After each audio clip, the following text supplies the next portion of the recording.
Hello everyone, आज है 14 अक्टूबर और आज इस वीडियो में हम बात करने जा रहे हैं ईज ट्रिप प्लानर्स या फिर ईज माई ट्रिप कह लो। 2% का फॉल आज हमें यहाँ पर देखने को मिला है।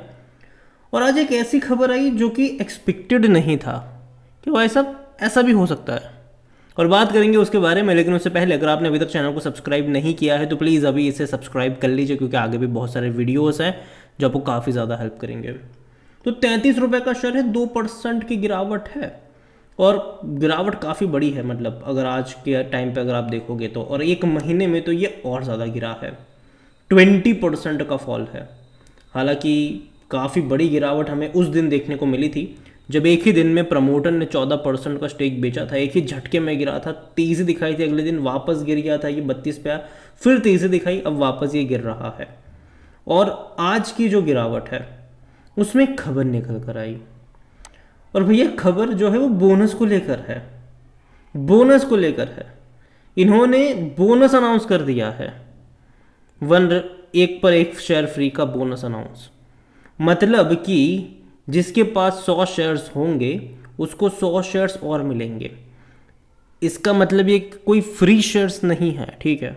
बोनस कोई फ्री शेयर्स नहीं होता, प्राइस एडजस्ट होता है उस तरीके से। अगर यहाँ पर अगर आप देखोगे तो ईज माई ट्रिप का शेयर आज ट्रेंड में रहा, क्योंकि कंपनी ने बोनस अनाउंस किया है। This means that the company will issue 1 free shares for every 1 shares. और अगेन देखो यार, कहने का ये फ्री होता है लेकिन एक्चुअली में फ्री नहीं होता है ये।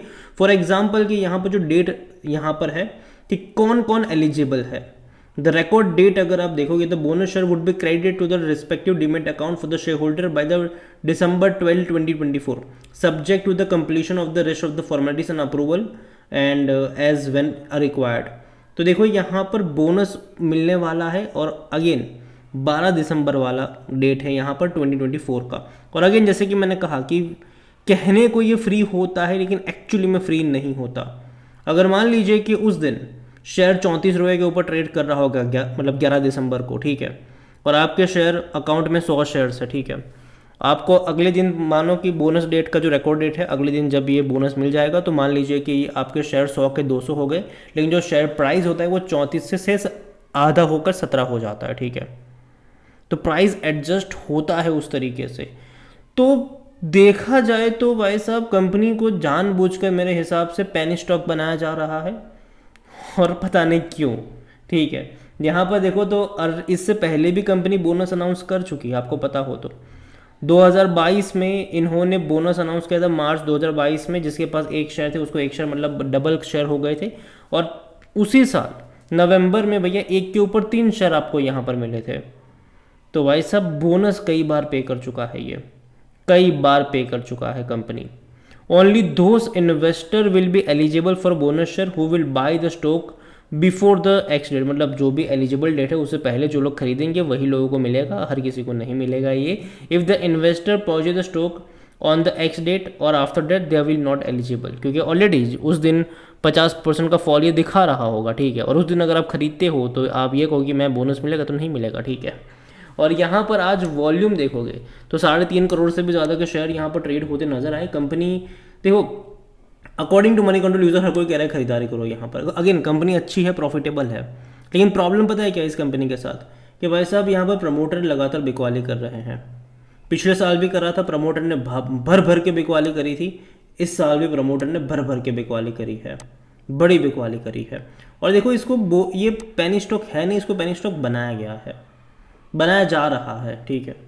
देखिए यहाँ पर 2022 में मान लीजिए कि शेयर प्राइस उस टाइम अगर मान लो कि 800 रुपये का था, ठीक है, फॉर एग्जांपल 800 रुपये का शेयर प्राइस था, बोनस दे दिया, ठीक है, एक पर एक शेयर फ्री, तो प्राइस घट के 400 रुपये हो गया। आप समझो उस चीज़ का। फिर बाद में क्या हुआ कि आप देखिए यहाँ पर 1 पे 3 मिल गया, 1 पे 3 हो गया तो वापस प्राइस एडजस्ट हो गया, कहाँ पर आ गया, 125 130 के आसपास हो गया ये शेयर। 400 रुपये से अगर आप देखोगे तो 130 125 हो गया ये। उसके बाद ये स्प्लिट भी हुआ था, और स्प्लिट होकर ये और एडजस्ट हुआ, 1 का डबल हो गया, ठीक है। तो अब समझो कि क्या हो रहा है यहाँ पर, क्या हो रहा है, 1 का डबल यहाँ पर बन गया। तो प्रॉब्लम ये है यहाँ पर कि ये, और अभी ये और हो रहा है। और अगर आप देखोगे, अगर आप मान लीजिए कि दिसंबर के बाद अगर आप इसको देखते हो, तब शायद हो सकता है कि शेयर आपको 15-20 रुपए के आसपास देखने को मिल जाए। और आप ये सोचो कि भाई साहब 15-20 रुपये का शेयर और इतना अच्छा रेवेन्यू, इतना अच्छा प्रॉफिट कर रहा है, लोग ललचा जाते हैं, लेकिन फंडामेंटल्स देखते नहीं है, वैल्यूएशन देखते नहीं है, और वैल्यूएशन के हिसाब से अभी भी ये महंगा है। 55 का पी रेशो है इसका, सेक्टर पी 43 का है। कोई भी एनालिस्ट खरीदारी की यहाँ पर बात नहीं कर रहा है।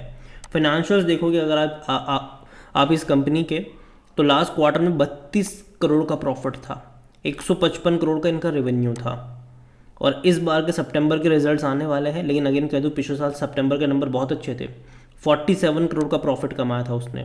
तो जो कंपैरिजन होगा इस बार का वो इस 47 करोड़ के प्रॉफिट के साथ होगा। तो इतना प्रॉफिट इनको कमाना पड़ेगा, इसे 50 करोड़ का प्रॉफिट दिखाना पड़ेगा इसको, तब जाकर शेयर में थोड़ी बहुत तेज़ी या हरकत हमें देखने को मिल सकती है। रेवेन्यू 145 करोड़ के आसपास का देखने को मिला है। तो देखा जाए तो दिक्कत है यहाँ पर कंपनी में, आप समझो तो।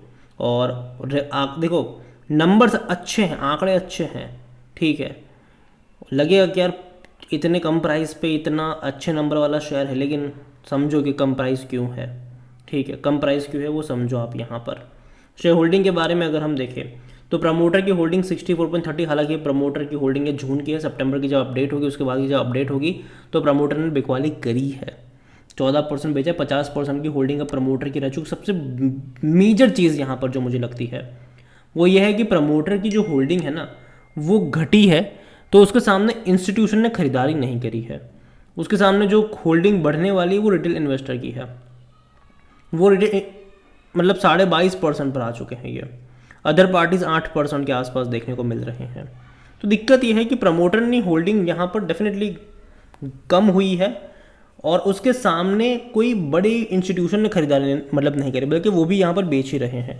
तो ये एक दिक्कत यहाँ पर ज़रूर है कि इंस्टीट्यूशन भी बेच रहा है और सिर्फ खरीदारी कर रहा है रिटेल इन्वेस्टर। अदर पार्टी जिसमें कई सारे ऑपरेटर छुपे होते हैं वो भी भैया जम के बिकवाली कर रहा है, रिटेल ही यहाँ पर सिर्फ और सिर्फ खरीदारी कर रहा है। सितंबर क्वार्टर का शेयर होल्डिंग पैटर्न आएगा तब देखेंगे कि जब प्रमोटर ने और 14% का स्टेक बेचा तब किसने खरीदा था यहाँ पर, और जहाँ तक मुझे लगता है कि प्रमोटर ही खरीदारी करते आपको नजर आ सकते हैं। देखिए ओवरऑल अगर बात करूँ इस कंपनी को लेकर, देखो कंपनी नंबर्स अच्छे हैं, कंपनी कोशिश कर रही है कि भाई साहब बाकी और अपने बिजनेस को डाइवर्सिफाई करने की कोशिश डेफिनेटली कंपनी कर रही है। जब राम मंदिर का इनोग्रेशन हुआ था तब इन्होंने कहा था कि होटल बिजनेस में ये लोग एंटर करने वाले हैं। अयोध्या में राम मंदिर जब बन गया था, इनोग्रेशन हो रहा था, इन्होंने अयोध्या में 5 स्टार होटल खोलने को लेकर भी प्लान बताए थे अपने। अभी हाल फिलहाल में जब छोटी सी तेज़ी यहाँ पर एक दिन में आई थी, ये जो आप 38 से 43 का लेवल दिखाया था, तभी मैंने कहा था, और उस दिन खबर आई थी कि भैया इलेक्ट्रिक बस बनाने वाले हैं ये, और तभी मैंने कहा था कि मत फंसना अभी यहाँ पर, ठीक है, इलेक्ट्रिक बस वाली चीज़ें फंसना मत, क्योंकि सोचो यार कि कंपनी अगर इलेक्ट्रिक बस बना रही है कितना पैसा चाहिए होगा, कंपनी की एक्सपर्टीज़ क्या है यहाँ पर, किन किन से इनको कम्पिट करना पड़ेगा, टाटा से कम्पीट करेंगे, अशोक लेलैंड से कम्पीट करेंगे, किन किन लोगों से कम्पीट करेंगे, ये समझो उस चीज़ को आप वहाँ पर। और सबसे बड़ी दिक्कत जो मुझे लगी वो ये थी कि उस खबर से तेज़ी आई और उसके एक ही हफ्ते में प्रमोटर ने 14% का स्टॉक बेच दिया यहाँ पर, ये प्रॉब्लम है मेरे हिसाब से, और बाद में फॉल भी देखने को मिला, और अभी भी अगर आप देखो तो लगातार ये गिर ही रहा है और अपने लोवेस्ट प्राइस पे जा चुका है, ये अपने लोवेस्ट प्राइस पे है, ये अब तक के लोवेस्ट प्राइस पे है ये। और यही वजह है कि मैं अभी इतना ही कहूँगा कि देखो दूर बैठो तमाशा देखो, जल्दबाजी यहाँ पर मत करना। और अगेन ये मेरा पर्सनल ओपिनियन है, कोई भी इन्वेस्टमेंट एडवाइस नहीं, लेकिन हाँ जहाँ तक मुझे लगता है कि एक बाइंग इंटरेस्ट डेफिनेटली यहाँ पर क्रिएट होगा, जब ये 30 और 32 के आसपास जाएगा एक बाइंग इंटरेस्ट क्रिएट होगा।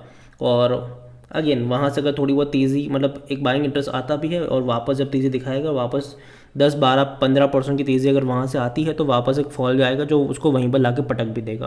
तो नज़र रखिए इसके ऊपर। और अगेन ये मेरी कोई रिकमेंडेशन यहाँ पर नहीं है, अगर कुछ भी कर रहे हो उसका डिसीजन आप ही का होना चाहिए। वीडियो को यहीं पे एंड करता हूँ, पसंद आया हो तो लाइक करो, शेयर करो, चैनल पर अगर पहली बार है तो प्लीज़ सब्सक्राइब करें। और ईजी ट्रिप प्लान है या फिर इज़ माई ट्रिप के बारे में आप क्या सोचते हो वो भी आप मुझे कमेंट में लिख के बता सकते हैं। Thank you.